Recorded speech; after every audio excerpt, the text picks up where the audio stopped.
Dragon dragon একটা ভিন্ন গুণসম্পন্ন পুষ্টিকর ফল।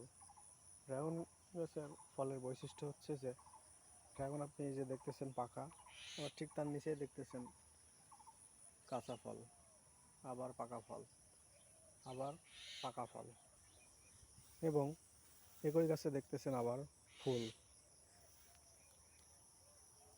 মানে কাঁচা পাকা ফুল ফল এর মিশ্রণই হচ্ছে ড্রাগন। একই গাছে আপনি দেখতে পাবেন কাঁচা ফল, পাকা ফল, ওই যে ফুল, কাঁচা পাকা ফুলের সমারোহে হচ্ছে ড্রাগন।